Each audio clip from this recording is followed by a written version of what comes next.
জি বাংলার সারেগামাপার নতুন সিজনে বিচারকের আসনে তাকে দেখা যাচ্ছে। বলা হয় তার গলায় সাক্ষাৎ সরস্বতী বাস করেন। তিনি সঙ্গীত শিল্পী কৌশিকী চক্রবর্তী এই মুহূর্তে রয়েছেন আমার সঙ্গে, শুনে নেব তার কথা। আবারও তুমি জি বাংলা সারেগামাপার মঞ্চে বিচারকের আসনে, আটজন বিচারক খুবই এক্সাইটিং। কনসেপ্ট ওয়াইজ মানে এই ফরম্যাট ওয়াইজও ডিফারেন্ট। আর আমার মনে হয় যেটা খুব মজাদার হচ্ছে যে যদিও আমরা আটজন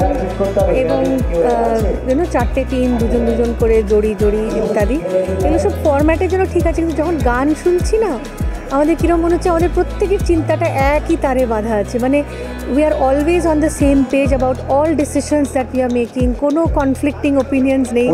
মানে যখন গান ইজ দ্য লিডার তখন আমরা সবাই একটাই দল, এটাই দাঁড়াচ্ছে। আমাদের শুধু দল নিয়ে মারপিটটা হচ্ছিল যখন আমরা গ্রুপ ডিভিশন করছিলাম, কোন কন্টেস্টেন্ট কার টিমে আসবে, এটা হচ্ছিল, তখন আমরা আচ্ছা করে যুদ্ধ করেছি।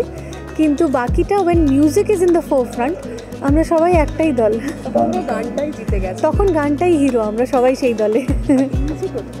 অসাধারণ গাইছে, তাতে তুমি কতটা আশাবাদী? ভীষণই, মানে আশাবাদীটা ইজ আ আন্ডারস্টেটমেন্ট। আমরা লোভী হয়ে যাচ্ছি আর কি। এত সুন্দর গান করছে এবং এত ছোট ছোট বাচ্চারা এত ম্যাচিওর কম্পোজিশনস এবং এত ম্যাচিওর রেন্ডিশন সিজন্ড সিঙ্গারের মতো গাইছে।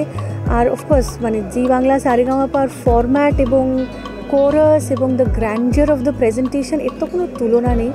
মানে শুরু থেকেই we have started so big যে মানে I am looking forward to war which height it is going to reach by the time we go আরও ফরওয়ার্ড ইন দ্য স্কেডিউল।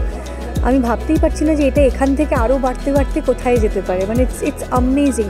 প্রত্যেকটা গান মনে হচ্ছে একটা এমন ম্যাজিক্যাল মুহূর্ত তৈরি করছে যেটার মধ্যে আমরা গানটা শেষ হয়ে যাওয়ার অনেকক্ষণ পর অবধি আছি, অ্যান্ড বাই দ্য টাইম ওটা একটু করে ফেড হচ্ছে, নতুন আরেকটা গান এসে আরেকটা রকম ম্যাজিক মোমেন্ট তৈরি করছে। এই যে রিয়ালিটি শো, তোমাকে যদি জিজ্ঞাসা করি একটা সঙ্গীত শিল্পী তৈরি করতে, প্রতিষ্ঠা পেতে রিয়ালিটি শো কতটা গুরুত্ব থাকে, কতটা প্রভাব ফেলে? দেখো, তুমি দুটো জিনিস বললে, একটা হচ্ছে তৈরি হতে আর একটা হচ্ছে প্রতিষ্ঠা পেতে। প্রতিষ্ঠা পেতে অনেক সাহায্য করে, because instantly you become a everyday name. কত বাড়ির মানুষ, কত ইন্টিরিয়ার্সে এবং এখন থ্যাঙ্কস টু ওটিটি সারা পৃথিবীতে কতগুলো বাড়িতে তোমার নাম, তোমার কণ্ঠস্বর, তোমার গাওয়া এবং তোমার সম্বন্ধে জাজেসরা কী মনে করছেন, তোমার কী ইমপ্রুভমেন্ট বলছেন, কী ভালো বলছেন, এই পুরো ইভ্যালুয়েশনটা একদম মানে একটা খোলা খাতার মতো তাদের মানে অডিয়েন্সের সামনে। কাজে instantly they become an everyday name. কিন্তু যদি তুমি বলো গাইয়ে তৈরি করার জন্য নিজের তালিম বলো, নিজের শেখা বলো, নিজের রেয়াজ বলো, নিজের অধ্যাবসায় বলো, নিজের সময় দেওয়া, কনসেন্ট্রেশন, ফোকাস, এটা তো রিয়ালিটি শোর মঞ্চে হয় না।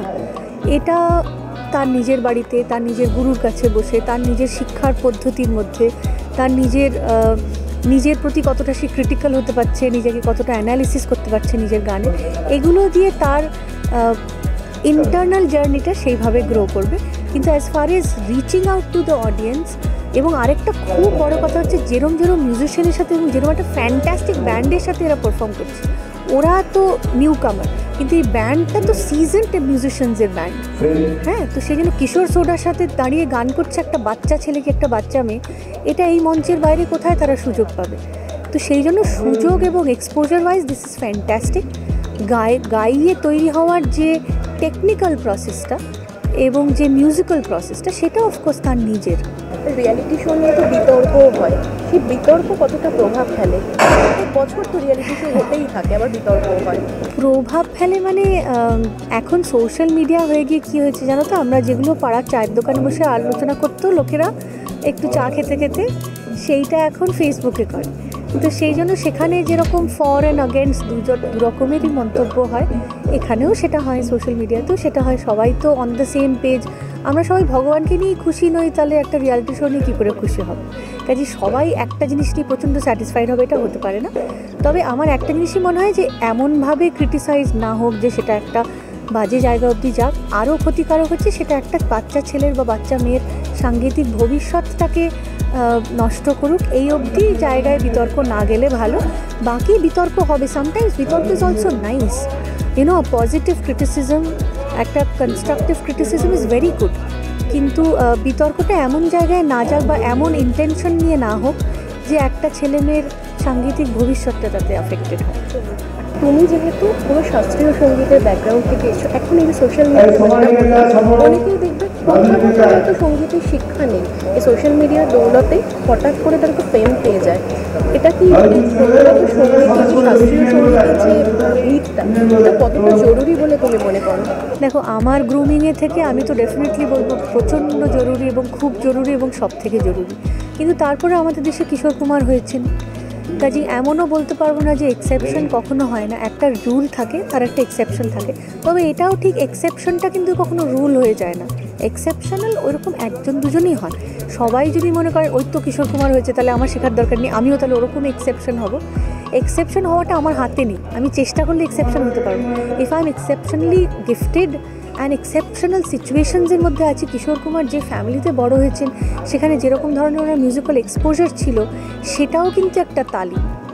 শুধু কিন্তু গুরুর সামনে বসে তানপুরা নিয়ে বসলেই তালিম হয় আর বাকি যা জীবনের যা শিক্ষা সেগুলো তালিম নয়, এটা ভাবলেও কিন্তু খুব বোকামি হবে। সেই শিক্ষাটা কিশোর কুমারের ফ্যামিলিতে এবং যে এনভায়রনমেন্টে উনি বড় হয়েছেন, thanks to Ashok Kumar and the entire fraternity that time, সেই সবাই মিলে ওনার সাংগীতিক চিন্তা রুচিকে নারিশ করেছে। তো সেই রকম পরিস্থিতিতে যদি কোনো এক্সেপশনালি গিফটেড ছেলে মেয়ে যদি থাকে, তার হয়তো ভালো হতে পারে, কিন্তু সেটাকে আমরা একটা রুল বলে একটা প্যারামিটার সেট করতে পারি না। আমার মনে হয় গান শেখাটা, সেটার শেখার সংজ্ঞা যাই হোক না কেন, সেটার ভীষণ দরকার, প্রচণ্ডভাবে দরকার। এবং সেটা শেখা হলেই তার জার্নিটা লম্বা হয়, আর না হলে ওই ধূমকেতুর মতো হঠাৎ এসে হঠাৎ চলে যায়। এরকম নামও তো আমরা অনেক দেখি, যাদের হঠাৎ নাম হয়, আবার হঠাৎ মানুষ তাদেরকে ভুলে যায়। একদিন হঠাৎ মনে হয় ও বাবা এ কোথায় গেল, এ তো ছিল। তো সেইগুলো সেই রকম যাতে না হয়, কনসিস্টেন্সি এবং কনসিস্টেন্ট গ্রোথের জন্য শিক্ষার দরকার আছে। তোমাকে যেটা বলা হয় তোমার গলায় সাক্ষাৎ সরস্বতী বাস করেন, মানে আমার মনে হয় যারা গান গায় এবং যারা গান ভালোবাসে তাদের সত্তার মধ্যে কোথাও একটা সরস্বতী সবসময় বিরাজমান। এটা আমি একলা নই বা আমি একমাত্র নই। আমার মনে হয় যাদের মনের মধ্যে সরস্বতীর বাস থাকে, তাদের আশেপাশে কোনো না কোনোভাবে সরস্বতী মা বিরাজ করেন। সেটা তার কণ্ঠে হোক, তার চিন্তায় হোক, তার হৃদয়ে হোক, তার ভালোবাসায় হোক। তোমার কাছে সঙ্গীত কতটা গুরুত্ব? আমার জীবনের পারপাস সঙ্গীত। মানে আমার বিশ্বাস যে আমি জন্মেছি কারণ ঈশ্বরের ইচ্ছে ছিল যে উনি কিছুভাবে গাইতে চেয়েছিলেন, সেটা তো একটা শরীর না হলে পান না। তো সেটার জন্য একটা জীবনের দরকার ছিল, উনি আমাকে একটা জীবন দিয়েছেন। আমার কাজ হচ্ছে ওনার সেই কাজটা চালিয়ে যাওয়া, আমি সেটা চেষ্টা করব। নথ বেসর বালম মঙ্গवा দে, नथ बेसर बालम मंगवा दे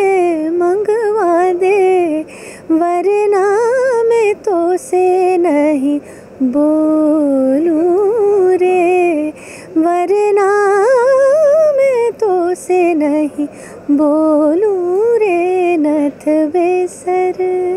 সঙ্গীত তার কাছে সাধনা, সঙ্গীতই তার কাছে জীবন, এমনটাই বললেন কৌশিকী চক্রবর্তী। এরকম আরও বিভিন্ন আপডেটের জন্য অবশ্যই চোখ রাখুন আর্টিস্ট টিভি এইচডির পর্দায়।